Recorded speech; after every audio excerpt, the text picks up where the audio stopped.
Model Making Guru is sponsored by emodels.co.uk. Make something awesome.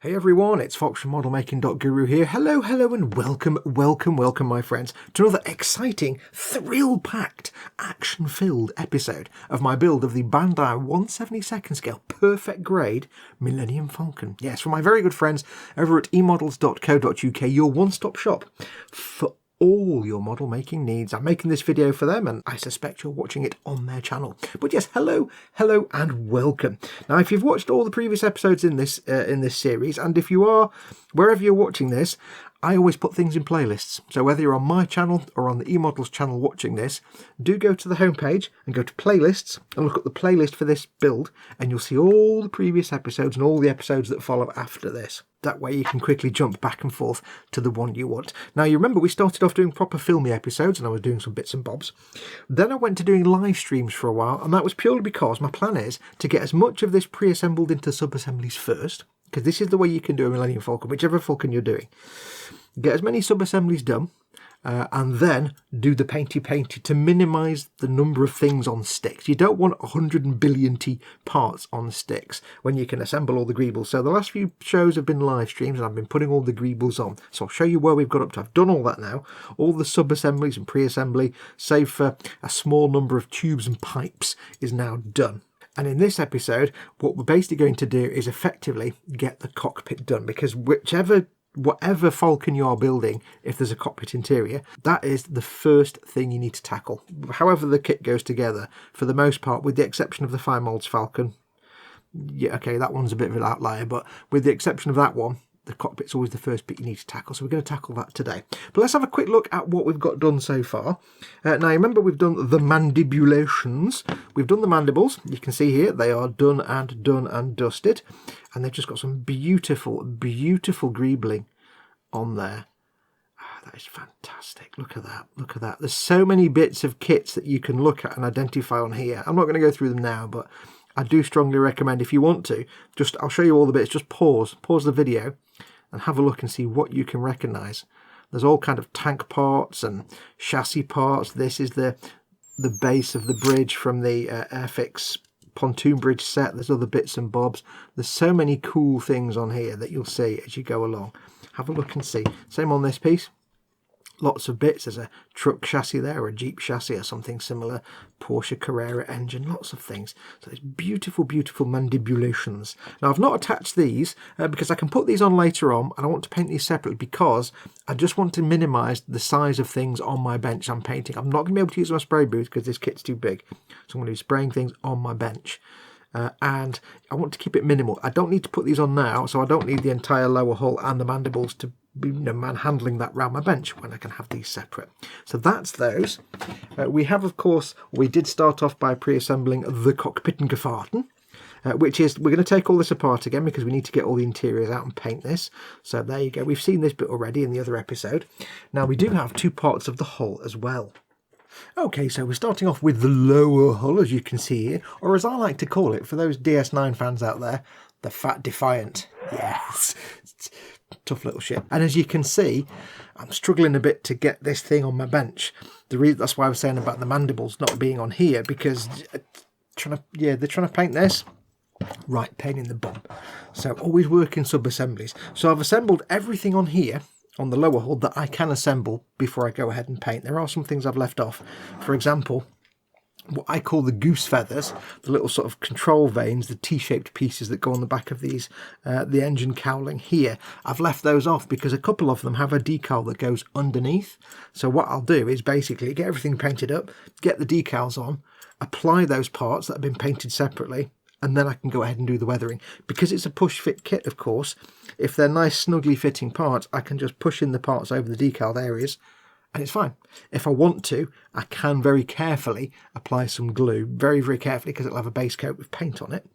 But this is the advantage of a push-fit kit, you see. I can do some sub-assemblies and build stuff later. I've got some pipes and tubes as well on the upper and lower hulls that can't go on yet because I need to put decals underneath them, or other bits need to go on first.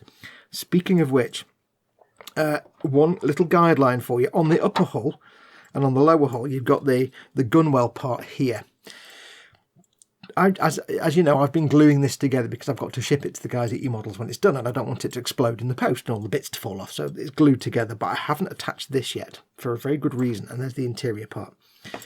It's supposed to go on like this, straight down, so that you can attach the interior part here and just go and place it into the hull. However, this bit here overlaps the edge of this ring area. I didn't figure this out until too late. I've glued this in and I went, right, I'll put this on now. Oh fudge. But it's got basically 3 pegs and 3 pegs there, and you're supposed to, it doesn't go that way. You can't slide it on, you have to drop it into place because this peg is less thin, or slightly thinner than this one. It's got smaller diameter. So what I had to do, I need to be able to slide this part on like that. So a little bit of customization. If you make this mistake, all I did was I cut away this part of this tube here. This tube looked like that, and I've just got my nippers and gone snip, snip, snip and cut that away. So it means now I can slide this over like that. I can slide it in place with these two, and then I can just push them down and it will lock into place perfectly. It's not a problem at all. I've not done it, pressed it all the way down because I need to be able to take it off. The only downside to that, of course, as things roll away on my desk, is that once this is in place, once you get this interior part in place here, which I'm not going to fully install, but once this bit is in, you can't then do that. So what you're going to have to do, if you have made this mistake like I have, is I'm going to have to put it on loosely like this, if I can remember how to do it, loosely like that, and then turning it upside down, come in here and insert this, because this has to go under these 2 little plastic tabs here. So slide this in and lock this in place. So that's in, and then come back and I can push that home and it'll lock into place. So this is when I'm saying, when you're planning about painting these things, plan ahead. Be test fitting things all the time, because you don't want to put something in place and suddenly find I can't get that out and I can't paint it. So I've got that to do. So that was one little modification I had to do because I dropped a, and yeah, I'll glue that in place. So either just don't glue that in place. I mean, if you're building this just for fun, you're not having to ship it anyway. You don't have to glue anything. It is a push fit kit, but I've glued that in place. But you could just cut that away. So that is on there. So I've got the escape hatch sides in place as well. I've also installed the engines and the sidewalls. Now, bizarrely, for being one of the most greeble parts of the entire ship, the sidewalls are actually the least part heavy. This has got quite a few parts on it, the escape hatches, but this might be 10 pieces. It's the least complex. I keep knocking the microphone, sorry. It's the least complex of all the bits. The sidewall's just a big chunk with a couple of little greebles that stick on. And we've got the engine here. And I remember I painted the interior part of the engine. I primed that black first, just so it can, if it doesn't catch paint properly, it can at least look dark. So that is all glued into place, all locked in place. Everything else is done. I am making this with the ramp up. It will be in a flight configuration on the base. So the rear landing gear covers are glued in place. They're never going to come off. They don't need to come off. The access ramp here, this is glued into place. I didn't therefore need to build the interior. I put this piece in anyway because I didn't know if it had a structural function other than just look, because if this is open, this is the interior bit that you see from underneath, the bit of the corridor. So I put it in anyway just in case it has a structural function, but I don't think it does. So that is glued on, and yes, all these are glued together, and that is ready to roll. So that's the lower hull. Let me get the upper hull. Okay, now we come to the upper hull, and as you can see here, looking like the Millennium Falcon. Still looks like a Fat Defiant, but there you go. Now again, this is sub-assembly. So for example, the rear plate here, this bit doesn't get attached anyway. When it's fully built and painted and everything else, and you've got all the lighting in there, this bit comes off specifically so you can access the lighting, turn it on and off, and change the batteries. So you don't glue this in place anyway. It just slots into place there, like that. It won't stay on yet because not everything else is in place. So that is done. That photo etch is beautiful. That is the easiest photo etch I've ever done.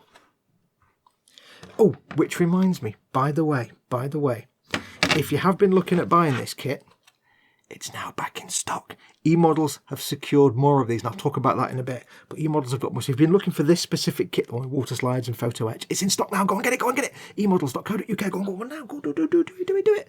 Yes, it's all done. So, yeah, want one with photo etch, go and get it now. So that's the back plate. Absolutely beautiful. I went off and got it finished after the live stream. Absolutely fantastic. Look at the greebles on that. That's fantastic. I'll take some photographs of all these greebles and you can have a look. But it is just absolute fantastic detail. Now we've got the same thing here. The gunwale cover here just goes like that. Now there is, I planned ahead on this one. There's nothing that overlaps here, but there will be a few little greebles. You can see here there's some holes. A few little greebles that sit here and they actually overlap the gunwale sort of dome here. So I haven't attached those yet. So a bit like I did on the lower hull, once this is all built and painted, I can install the gunwale cover here, and then I can go and attach all the little parts here, and they should just lock into place quite nicely. If they need a little tiny touch of glue, I can carefully do that and try not to mess up the paint job. But the beauty of this is, of course, I'll be doing that when it's just the base colours. I won't have done the weathering. So if I do make a little mess of the paint when I'm trying to glue these little tiny parts on, that's fine. The Millennium Falcon is a battered weathered ship. It's just another bit of weathering. There you go, you see. Another reason why I don't like doing clean models. So that will just go onto there. Again, I've not installed the interior part there, but that will be fine. That will just go plunk down like that. And of course, we've got the rectenna dish here, which isn't locked on. Again, that's just a pre-assembled sub-assembly. Absolutely beautiful. There's so much detail on this rectenna that I didn't even know was on the dish, because the models I've made in the past have been just real basic. So loads of details on that.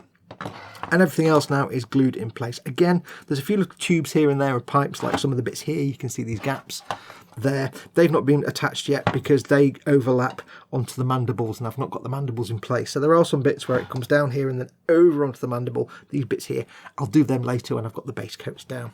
It's all about planning and tactics.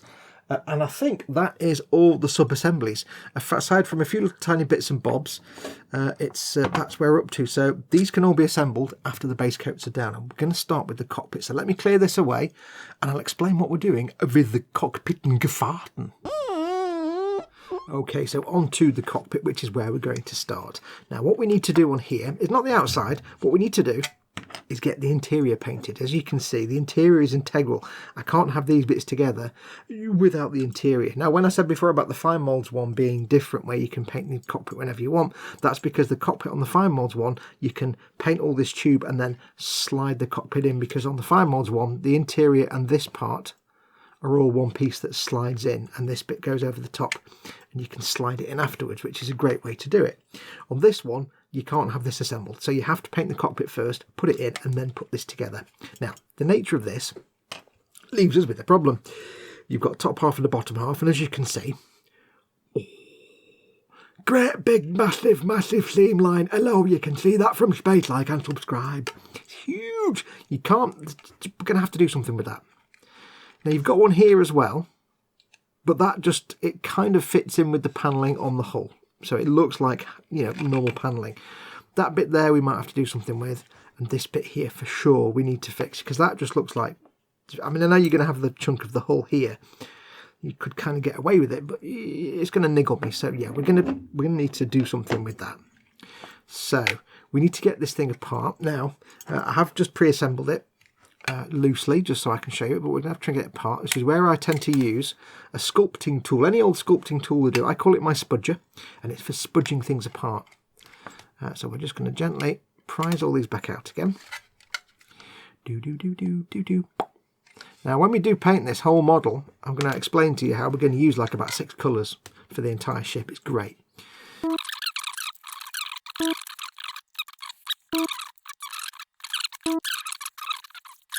Now, I am going to explain to you in a minute how I'm going to do the cockpit, because I've changed my mind on this.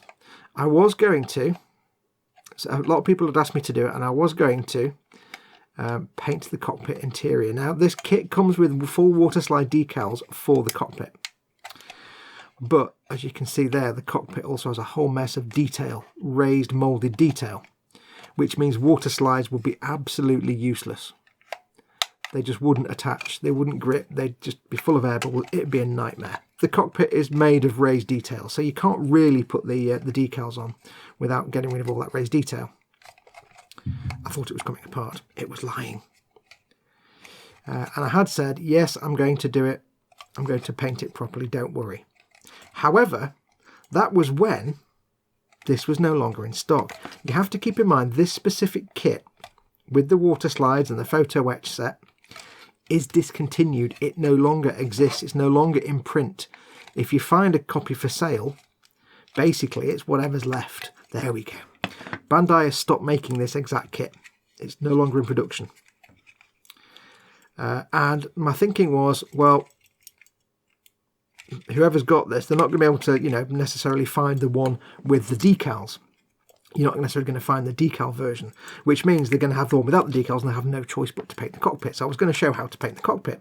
However, eModels have just bought in, or will be buying in, the entire UK stock of these, because there's still kits out there. They're just not all sold. They've just bought in a whole massive load of these. So now if you have been looking to get one of these, it's now available again. So, because that's the case, and if you're watching this, you've obviously got this kit, and I would suspect you want to know how to paint it. On the off chance that you've got the water slide version, I need to show you how to use the water slides in the cockpit. So what I'm going to do, I'm going to use the water slide decals for the cockpit, but I'm going to show you how to paint the cockpit by painting the gunwales, which don't have any water slide decals. So all the techniques I use in here are equally applicable to the cockpit, but I'm going to show you how to do the water slides in the cockpit. So let me get this apart. It just comes apart, and this is the beauty of a push fit kit. You can take it all apart again. So I'll take the figures off, and what we'll do is we will get cracking. There is a little bit of painting to do in here. It's not all completely not painting, but a lot of it is going to be decals, all the controls. So we're going to paint the chairs and stuff, but the walls and the control panels we're going to do as decals. Okay, so you can see here all this extra detail, which if you're painting it is beautiful. If you want to use the decals, is useless. Decals will not conform to these random surfaces. They will just bubble, they'll not sit straight, they will just look awful. Don't even try. So we need to get rid of them. Now, we've got some surfaces we need to do. We need to get rid of all these bits here on this part, because the decals that go over these panels here. We have a decal that covers the rear transparent wall, so we're going to need to take the details off here. I'm not too fussed about the door because it's only some squares, and decals are usually fairly alright with conforming to squares. So if you decal solutions, we'll figure that out. So the door I'm not fussed about, but all these sort of switches and dials we'll have to get rid of here. And then of course we have the control console here, which we have a decal for this part here. We need to flatten down this side and this side, not this bit. This bit there's no decal for here, so we'll leave that with the detail. This part here, but not again this bit. This bit will have to paint manually. There is a little bit of painting to do. I forgot, by the way, I'd actually glued the control yokes in, so I can't take those out, so never mind. So there is a little bit of painting to do in the cockpit, but just this part here and that bit down there, and that's it, because there's no decal for that. So now I know if you were hoping that I'd paint the cockpit, don't be disappointed. I will be showing you how I paint the interior of the gunwales, because there is no decal for that. So what we're going to do, dead easy. Take yourself a hobby knife, a craft knife, your knife of choice, and all we need to do is two things. First of all, we need to carve away all this extra detail. Now it doesn't matter if you're a bit heavy-handed here, just get in there and start carving it away. Try and keep your blade flat, so you can just scrape it slowly. Don't gouge, but try and keep it flat. And just slowly work your way around. Now, it will take a while. It can be quite tedious. If you've got a chisel edge blade, it might be a bit easier. But just slowly work your way. I'm trying to get the best angle here. Work your way around and just start to carve those raised parts away. It's quite tricky, so take your time. Don't try and get rid of everything straight away. Try and shave bits off. See if we can get the blade in here.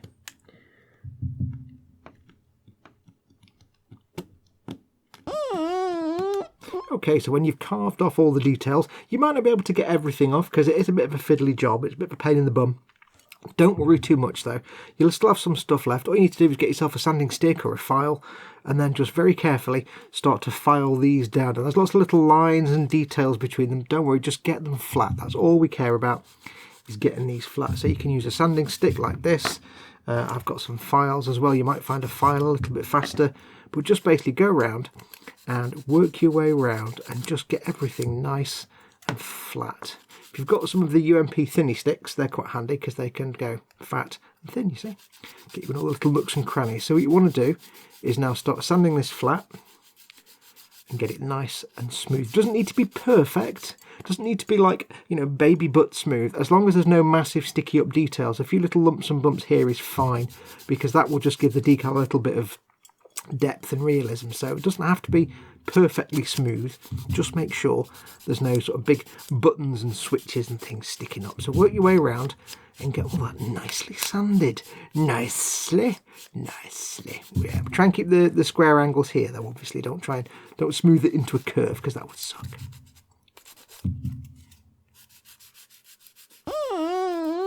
Okay, so there we go. That's now been done. Half an hour later, all these parts have been scraped clean. Now you can see a little bit of sort of relief detail there, a little tiny bit. It's like a molecule high, that bit there. Some of these panels, it's like a molecule high. That's fine. I don't mind about that. The decal will adhere to that perfectly, and it may get a little bit of relief from that, but nothing major. It'll look quite three-dimensional.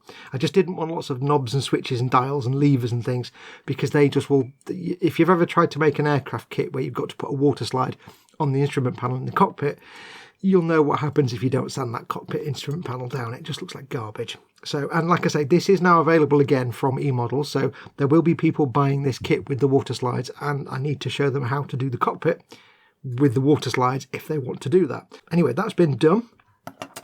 Also got the instrument panel here done, the fascia. Now you'll notice I haven't done this bit here. This bit here is as nature intended, and this piece here, and also that little bit down there where the cup holder would be, that bit's not been done either. I've done this piece and that bit and this top part here. That's purely because there's no decal for that area and there's no decal there, so they'll need to be painted as normal because they don't have any decals to cover them up. It would have been easier to sand all that if I hadn't glued the control yokes on. Oh, hello Foxx. But yes, and again, notice it looks a bit rough and ready. Doesn't matter. Once it's got primer on and then the water slide decals are on and it's in the dark cockpit, it's fine. It'll look perfect. Don't worry about it. And lastly, I did, of course, do the same thing on the back wall. Now you'll see here all the little shiny bits and where it's not sanded. A lot of the details on this are sort of recessed, especially these lights and these little panels here. I could have got that completely smooth, but I wanted to keep these little recesses here where these light strips are. I wanted to keep them recessed because it makes it easy to mask them off. So I've not sanded it completely, but the detail on here, again, it's microscopic. It's not going to affect the water slides in any particularly negative way. I didn't sand the door at all because it's far too fiddly, but again, it'll look fine. Once the decal's on there, it'll look fine. I have masked off those two light bars at the back, because remember, these are the light channels that will take the light and shine it through there. A bit of masking tape and a bit of Humbrol Maskol. And then these two bits here, if you're wondering how I masked these off, it's just like doing a canopy frame. Put your piece of tape over, because remember, these are little recesses. Put your piece of tape over, burnish it down with a cocktail stick, so you can see the edge, the recessed edge of the strip, and then just get your sharp knife and cut along the edge and peel the tape off, and that bit is left behind. It's much easier than trying to cut this to shape and size. Put the tape on first, burnish it down, and then trim away. So there we go. Now I've got everything on sticks. I'll put these on some sticks. I'm going to be spraying here on my bench. Normally I would spray in my spray booth, but because I'm going to be doing a lot of work on the bench with the hull, I might as well just stick to working on my bench anyway. It's easier to film. So I'm going to be spraying. I'm going to spray these in the same primer colour that I'm going to use for the entire body, the entire ship, and that is the Ammo by MIG one-shot grey primer. Now if you've never used this, but you've used the UMP primer, these are exactly the same product. These are both Badger Steinal Res. If you have Badger Steinal Res Grey or Ultimate Grey or this grey, they're all the same thing. Although it is slightly lighter colour. I don't quite know why. But we're going to use this one because the guy sent me this one to use for this build, so I'm going to use it. But also, when I do the spraying on the hull, I don't want it to be too dark because I want to do some pre-shading. So that's about light enough for me. I don't want to spray it with a white primer because then I won't see the sort of off-white paint I'm going to paint the model. But you'll explain that later. So I'm using this. But if you've got this, it's just as good. Now, I'm also going to use Shock Horror, not my Neo for Iwata, my beloved Trigger airbrush that I love with all my heart. I'm not using this because I've only got these few small pieces to paint, to prime, I should say. And I don't want to get the brush out, get it ready, spray these in 2 minutes, and then spend 20 minutes cleaning the brush. So I'm going to use my Iwata Revolution for one simple reason. I mean, I hate button triggers. They hurt my hand, but it's going to take me 2 minutes to paint this.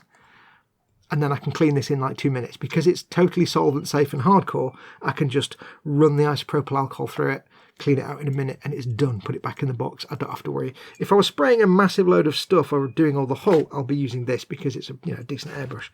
But this one, it's my 0.5 Revolution. It's just quicker to clean. And I'm only doing a few bits, so I'm not going to be messing around cleaning my airbrush for 25 minutes for 2 minutes of spraying. Right, so I shall get this ready. Just in case you're wondering, of course, we're spraying paint. If anybody ever tells you not to wear a respirator because it's acrylic paint and acrylic's not toxic, just call them an idiot and walk away. Always wear a respirator. Doesn't matter what you're spraying. I've got my 3M respirator. I'm going to wear that, so I'm going to do voiceover for the spraying section. You won't hear me. I've also got my spray booth over there, which I normally spray in, but for the sake of using the bench, I'm going to do it out here. Always make sure you've got extraction, you've got ventilation, and always wear a respirator, not a dust mask. Dust mask is irrelevant. You're not spraying dust, you're spraying paint and vapours. So a proper respirator is what you want. Anyway, I'll shut up. I'll go and get ready and we'll do some spraying. Yes. Okay, here we are in the spray booth. That's not actually a spray booth, it's just my bench with a t-shirt stuck over it to stop me spraying the bench. Now, if you've never used an airbrush primer before, there is one very, very, very, very, very simple rule. Never, ever, ever, ever, ever, ever, ever, ever, ever, ever, ever, ever, ever thin it. You don't thin primers. Primers are not paints. Paints are just designed to coat a surface and look pretty. Primers have a completely different function. It doesn't matter what they look like. A primer is designed to adhere to the surface and give the paint something to grip to. Now, it will adhere in various different ways, chemical or mechanical. It varies. The whole point is if you thin it, if you add things to this primer like thinners, you're going to mess that process up. It's not going to have the same finish. It's not going to bond chemically quite as well. It's just not going to work. So don't ever thin primers. Primers are thick and stodgy, so you have to go a different way. Normally with paints, you thin them down a little bit and you put your pressure to maybe 15 to 20 psi, spray it out, blap it on, there you go, nice colourful model, happy days, down to the pub, everybody wins. With primer, it's different. Because you're not thinning them, you have to use a higher pressure because they're quite thick and stodgy. So you're going to be working, regardless of your airbrush, you're going to have your pressure set to somewhere between 20 and 30 psi. This 0.5 Iwata Revolution and my 0.35 Iwata Neo, you cope quite well at about 25 psi. Your mileage may vary depending on your airbrush and your compressor and your air pipes and things like that, so do some experimenting. You will find, because it is a thick liquid, it's a thick primer, you might get a bit more tip dry than a paint. Probably it's more like painting with a white paint, you get that kind of level of tip dry, so every now and then you have to pop the crown cap off and just gently clean it off with a cotton bud dipped in thinner, but it's nothing to worry about. Now, these three primers, the Ammo by MIG One Shot, the UMP Ultimate Primer and the Badger Style Res, because they're all the same product, the easiest way I found to get these to get a good surface for paint is to do a three-step process. The first coat is an almost imperceptible light mist key coat. It's almost, you're sort of putting so little primer on there you can almost barely see it. So give it a quick, very light dusting of the primer, and then 20 or 30 seconds of just air from the airbrush just to flash it off.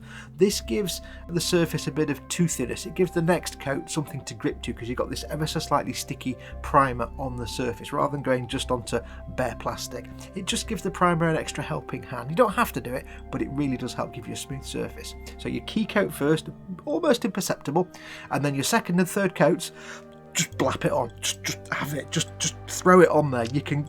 This primer is idiot proof. I mean, you'd literally have to pour it on from the bottom to make a mess of it. It self levels beautifully. Your second and third coats can be a lot more heavy, a lot more slapped on. They will level out beautifully as long as you don't put on so much that they go blobby and drip. You know, don't go that far.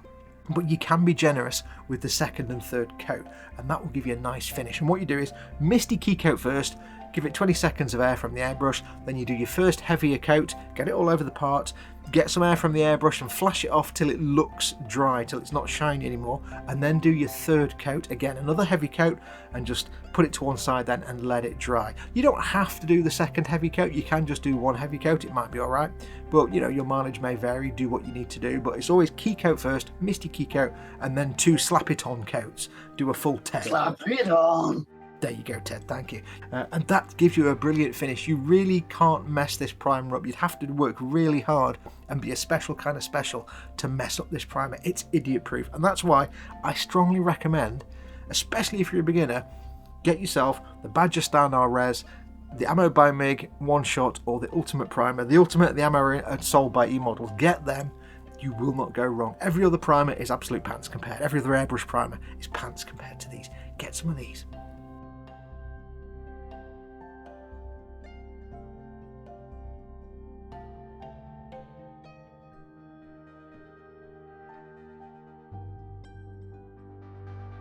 Next up, we need to do the base colour once the primer is dried, and this is going to be a custom mix of Tamiya Light Blue XF23 and Tamiya Rubber Black XF85. Now, it's not very often I actually mix custom colours. I try to just use a paint that's the right colour because I am lazy. However, I was going to do the interior of the cockpit a base colour of German Grey. Fortunately, I didn't have any German Grey, and I'd have to wait a couple of days for E-Models to send me some, and I thought I'll just make my own. I've got a pot of Rubber Black and I've got some light blue. So all I did was I added some light blue to the Rubber Black. It lightened the Rubber Black a bit, but not much, but a little tiny bit, and it also shifted it towards the blue end of the spectrum a little tiny bit, which is kind of what a German Grey is. Now, it's not exactly right, but it's close enough. I came up with a good colour. I can't give you a percentage ratio mix because I just made it up out of my head on the spot until it looked about right, just dipping some light blue. But I did the light blue to the Rubber Black. The Rubber Black itself is an off black. It's not a black black. It's a kind of very dark grey that looks like black, but it's not quite black. So it's a custom mix. And I'm pointing there at the paint cup because another golden rule of airbrushing is always put the lid on the paint cup if you're doing anything more than a quick touch-up, because it only requires you to forget that once and you basically pour paint all over your model. So always put the cup on the paint cup. Now, the application process for these paints, exactly the same as for the primer. The only big difference, because these are paints, they are thinned down and I'm spraying at about 17 psi. Now, people will try and give you correct, in air quotes, correct mixing ratios for different kinds of paints. This is unabashed nonsense. Anyone that tries to give you a specific percentage or part per whatever ratio is a spoon. You need to call them a spoon and walk away. This is because most people realise that the thickness of paints varies and the consistency of them varies, not just between brands like Tamiya compared to Vallejo, it varies between colours within the same brand. Like, you may have to thin a Tamiya Black a lot less than a Tamiya Flat Red, or a Flat Yellow, or Yellow Green, or Flat Earth, or whatever the colour is. They're not all the same consistency, and they don't all have the same chemical makeup. So, the golden rule, another golden rule, there's a lot of golden rules. The golden rule of paint thinning is, there is no rule other than thin it till it's the consistency of skimmed milk. That's it. There's no percentages, no 1:6 ratios, nothing like that. Although I will use a mixing ratio later on when I do some Tamiya paints, but we'll talk about that later. If anybody tries to say that you've got to do it 50-50 mix or this or that, it's absolute balderdash. Just go for that consistency of skim milk. Over time, you'll learn to judge it by eye, and you'll have to adapt anyway because it also depends on your airbrush, the pressures that your compressors put out, the length of your air hose, what condition your compressor and airbrush is in. What might work in my airbrush might be too thin or too thick for your airbrush. So you will also learn based on your equipment. So thin it to the consistency of skimmed milk. Now, in terms of actually spraying your colour coats, again, it does depend on the paint itself, but for most acrylic paints, with the exception of Ammo by MIG, which I don't recommend for beginners because they're a bit fiddly and complicated, for most acrylic paints, the best tactic is similar to primer, but not exactly the same. Always start off with your misty key coat, so it's an almost imperceptible mist coat just to give the surface a bit of stick. and then flash that with air for 20 seconds, and then do multiple successive coats with a flash of air between.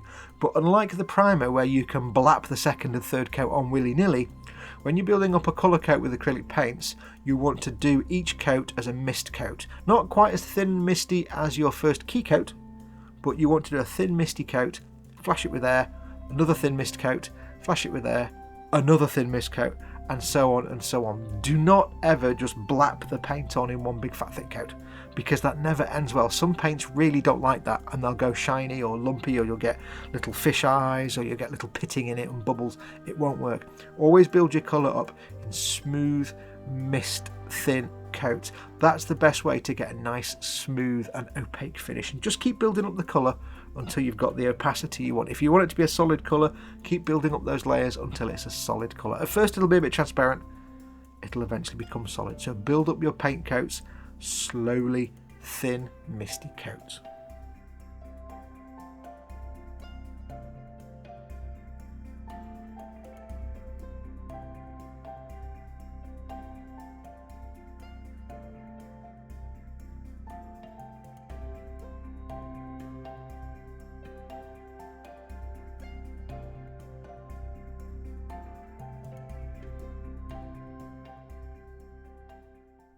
emodels.co.uk. Make something awesome.